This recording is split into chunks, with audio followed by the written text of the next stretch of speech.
Hello, my dear students. My name is Shakti, and I am an English lecturer since last 20 years. Today, we will complete part 3 of our chapter, The Book That Saved the Earth, from the book Footprints Without Feet, chapter number 10. If you are new on our channel and if you like our video, subscribe the channel and press the bell icon so that you can get the notifications of our videos firstly. So without wasting a single second, let's start the topic. So in the previous class, we had completed our chapter till page number 68, when Think Tank is giving some sort of suggestions about those books. Firstly, he called them the sandwiches. When Noodle interrupted, that sir, these are not the eating thing. These are some sort of communication device. Then Think Tank added quickly, that was his next point. So that was the part that had been completed in the previous class. In today's class, we will continue our chapter from the page number 69. तो think tank order देता है कि ये जो है communication device है, तो मेरी आज्ञा है कि आप कान लगा करके सुने। तो इतना सुनते ही ओमेगा जो है थोड़ा सा नर्वस हो जाता है, थोड़ा सा भौचक्का रह जाता है। बोले सुनो, क्या सुनो? तो आयोटा और ऊप दोनों एक दूसरे की तरफ पजल्ट होकर के देखते हुए, इसमें से क्या सुने, क्या आवाज आएगी? तो थिंक टैंक वापस अपनी बात को रिपीट करता है, क्या तुम लोगों ने अपने कानों में कंचे डाल लिए हैं? तुमने नहीं सुना मैंने क्या कहा? सुनो।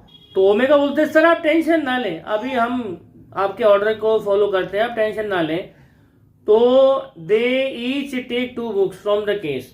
तो हर कोई केस से 2 बुक उठाता है और दोनों की दोनों बुक्स को अपने कानों के पास ला करके बड़े ध्यान से वो कुछ सुनने की कोशिश करते हैं। तो आयोटा जो है फुसफुसाते हुए ओमेगा की तरफ, क्या तुमको कुछ सुनाई दिया? तो ओमेगा फुसफुसाते हुए कि यार मुझे तो कुछ सुनाई नहीं दिया। फिर वो ऊप से पूछती है आयोटा, ऊप क्या तुझे कुछ सुनाई दिया? तो इतना सुनते ही जो है ऊप बड़े जोर से बोलते यार मेरे को तो कुछ भी सुनाई नहीं दे रहा यार, ये पता नहीं क्या क्या ऑर्डर देता रह रहा थिंक टैंक, कभी सैंडविच खाओ, कभी डिवाइसेस सुनो, पता नहीं क्या है। तो ये सुन करके मारे घबराहट के आयोटा और ओमेगा थोड़े से उछल पड़ते हैं। बोले धीरे बोल, बाप ऊपर ही बैठा हुआ है। तो ओमेगा और आयोटा धीरे बोल, बाप जी सुन लेंगे। तो थिंक टैंक बोलता है वेल, तुमने क्या सुना? मुझे रिपोर्ट दो इस चीज की। तो ओमेगा बोलता है नथिंग सर, अभी कुछ सुनाई दिया नहीं हमको, पर हम कोशिश कर रहे हैं हमको कुछ सुनाई दे, शायद हम सही फ्रीक्वेंसी पर नहीं है।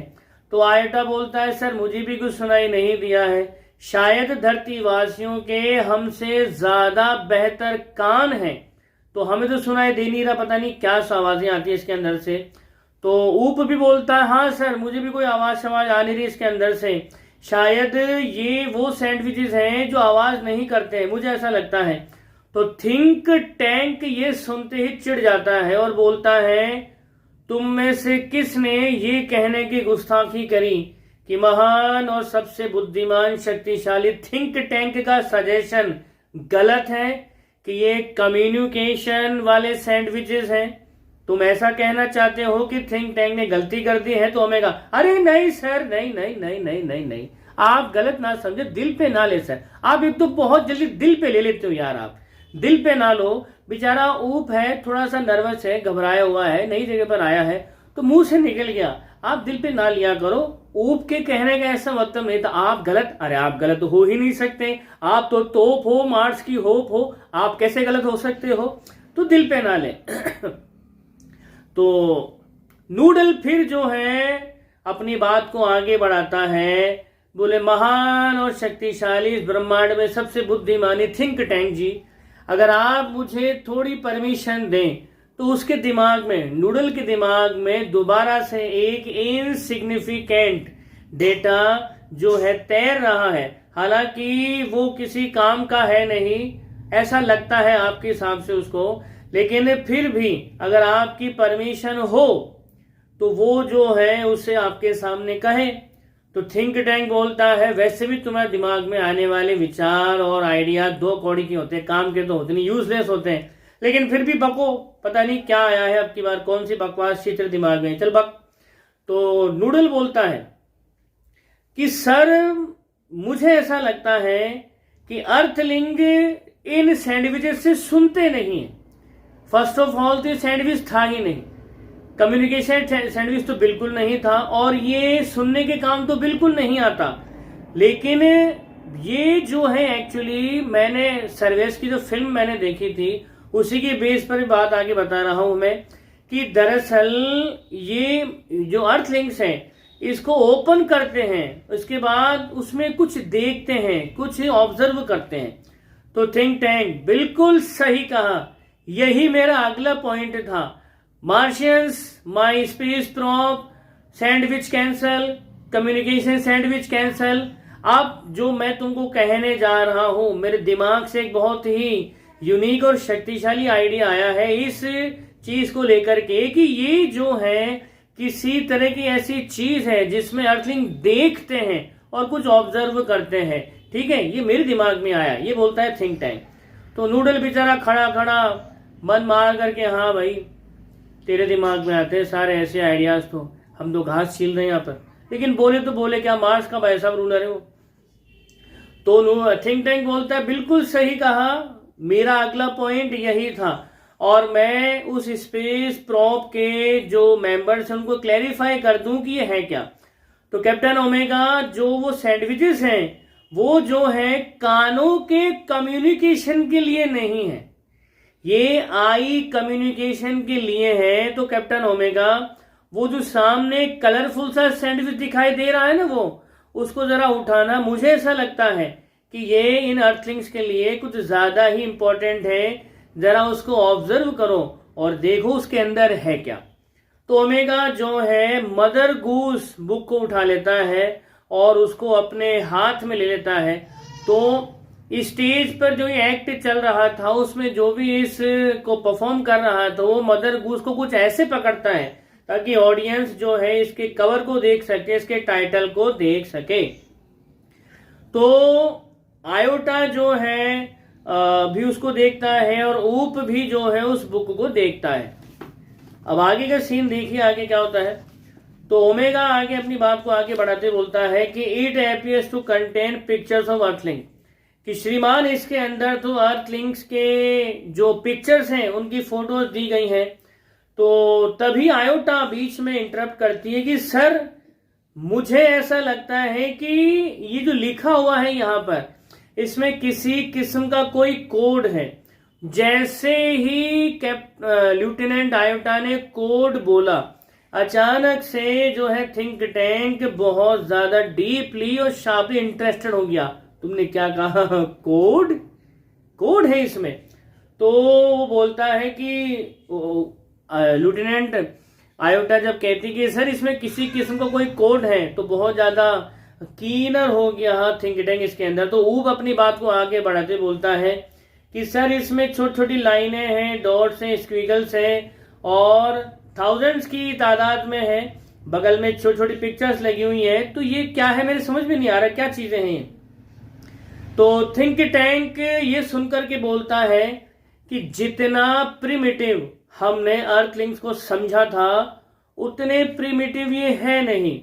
दरअसल इन्होंने अपनी चीजों को कोड करके बुक्स की शक्ल में रखा हुआ है और ये जताते ऐसे हैं कि इनको कुछ नहीं आता, लेकिन शायद इनको बहुत कुछ आता है। तो इनके कोड को हमें ब्रेक करना ही होगा। तो नूडल फिर अपनी बात को आगे बढ़ाता है, इंटरप्ट करता है थिंक टैंक को, फॉरगिव मी योर क्लेवरनेस, लेकिन क्या हमारे केमिकल डिपार्टमेंट ने हमारे स्पेस पीपल्स को विटामिन के कैप्सूल नहीं दिए थे क्या, जिससे उनकी बुद्धिमानी के स्तर को बढ़ाया जा सके? तो थिंक टैंक बिल्कुल सही कहा। तो थिंक टैंक स्पेस क्रू से कांटेक्ट करते हुए कि मेरे दिमाग में बहुत ही मैग्निफिसेंट और ब्रिलियंट आइडिया आया है जो मैं तुमको बताना चाहता हूं। हे मेरे स्पेस पीपल, हमारे केमिकल डिपार्टमेंट ने आप लोगों को जो है विटामिन के जो कैप्सूल दिए हैं आपकी बुद्धिमानी के लेवल को बढ़ाने के लिए, उन्हें तुरंत ही निकालो और उसके बाद उनको खा करके इन सैंडविचेस की तरफ देखो, तो तुम्हारे सामने जो कोड है इस कोड का मीन धीरे धीरे अपने आप ही अनफोल्ड हो जाएगा।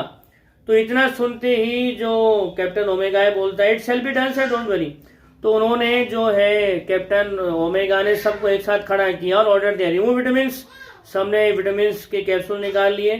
फिर उसके बाद में प्रेजेंट विटामिन, सबने विटामिन को आगे प्रेजेंट कर लिया। उसके बाद में स्वेलो विटामिन और सबके सब विटामिन के कैप्सूल को निगल गए। तो वो सारे के सारे जब निकलते हैं तो एक साथ निकलते हैं, तो विटामिन के कैप्सूल खाते ही जो क्रू मेंबर थे उनकी आंखें काफी बड़ी हो गई। उन्होंने नोटिस किया कि उनका सर हिल रहा है, तो माथा पकड़ के बैठ गए। और उसके बाद में जब वो नॉर्मल हुए तो थिंक टैंक एक्सीलेंट, आप जो कोड है, जो साइफर है, उसको ब्रेक करते हैं। What is cipher? देखिए, साइफर एक तरह की कोड लैंग्वेज होती है जो किसी तरह के गुप्त मैसेजेस को भेजने के काम में ली जाती है। Cipher is a coding language which is used to send secret messages. Cipher एक coding language, decipher to unlock the messages of the cipher, यानी साइफर के थ्रू जो मैसेज भेजा गया है उसको अनलॉक करना ही डी साइफर कहलाता है। तो थिंक टैंक बोलता है, एक्सीलेंट, अब आपने विटामिन के कैप्सूल खा लिए हैं, आप जो साइफर है, जो कोड है, उसको ब्रेक करो, उसको डी साइफर करो। तो सारे के सारे it shall be done sir, don't worry. तो वो सारे के सारे जो है किताब को घूरते हैं और उनके पेजेस को टर्न करते हैं। तो ओमेगा जो है बहुत ही ब्राइटली बेतहाशा हंसता है, आयोटा भी बहुत ही बेतहाशा हंसती है, और ऊप तो ये मानो पागलों की तरह हंसता है। उन सबको हंसता हुआ देख करके थिंक टैंक ऊपर बैठा हुआ चिढ़ जाता है और सीधा सीधा बोलता है, भाई क्या लिखा है बुक में, मुझे तुरंत बताओ और इसको ट्रांसक्राइब करो ओमेगा। तो ओमेगा यस सर, अभी हम ट्रांसक्राइब करते हैं। और वो एक पर्टिकुलर सेगमेंट को, एक पार्ट को बहुत ही सीरियसनेस के साथ में पढ़ता। तो ओमेगा एक टेक्सचुअल पार्ट को बहुत ही सीरियसनेस के साथ में पढ़ता है। आप भी देखिए, मदर गूस की जो फर्स्ट राइम थी, उस राइम का मीन तो क्या है और मार्शल्स ने क्या मतलब निकाला। तो पहली जो राइम है उसका मीन है, mistress Mary quite contrary, how does your garden grow with cockle shells and silver bells and pretty maids all in a row. तो ये पढ़ते ही जो सार्जेंट ऊप है, ऊप पागलों की तरह बेतहाशा हंसते हुए बोलता है, pretty maids growing in a garden. तो थिंक टैंक उसकी बात सुन करके, में हंसने की क्या बात है भैया, क्या सुंदर नौकरानियां खेत में नहीं उग सकती क्या? तो थिंक टैंक बोले, ये हंसने का वक्त नहीं है गधों, ये चंचलता दिखाने का समय नहीं है, this is no time for levity, ये किसी तरह की चंचलता दिखाने का समय नहीं है। क्या तुमने रियलाइज नहीं किया हमने कितनी भयंकर डिस्कवरी करी है अर्थलिंक्स के बारे में? तो अर्थलिंक्स ने डिस्कवर कर लिया है। ध्यान दीजिएगा कि थिंक टैंक ने मदर गूस की उस फर्स्ट राइम का क्या मतलब निकाला है। तो थिंक टैंक बोलता है कि अर्थलिंक्स ने जो है डिस्कवर कर लिया है कंबाइनिंग, किस तरह से करें एग्रीकल्चर और माइनिंग को। यानी अर्थलिंक जानते हैं कि माइनिंग और एग्रीकल्चर, इन दोनों को कंबाइन कैसे किया जाता है, और यही वजह है कि वो अपने खेतों में फसलों के साथ साथ रेयर मेटल्स भी उगा रहे हैं, जैसे कि सिल्वर, और सिर्फ सिल्वर ही नहीं, कॉकल शेल्स भी उगा रहे हैं। और ये अपने खेतों में अगर ये उगा सकते हैं तो बहुत ही हाईली एक्सप्लोसिव भी उगा सकते हैं। तो नूडल तुरंत हमारी इन्वेजन फ्लीट से कांटेक्ट करो, अब भी के अब भी। तो नूडल बोलता है, हाँ सर, मैंने संपर्क स्थापित कर लिया है, आज्ञा दो, अब भी की अब भी धरती पर हमला करने के लिए तैयार है। तो थिंक टैंक बोले, सारे के सारे इन्वेजन फ्लीट को होल्ड पर रखो, उनको बोलो कि हमने अर्थलिंक्स और अर्थ के बारे में एक नई डिस्कवरी करी है, और जब तक अगला ऑर्डर नहीं आए तब तक सारी इन्वेजन फ्लीट होल्ड पर ही रहेगी। तो आज के पार्ट में हम इतना ही करते हैं। सेकंड पार्ट में हम जो है इस चैप्टर की इवेंट्स को और डीपली एनालाइज करेंगे। तब तक आप खुश रहिए, मुस्कुराते रहिए। जय हिंद, जय भारत, वंदे मातरम।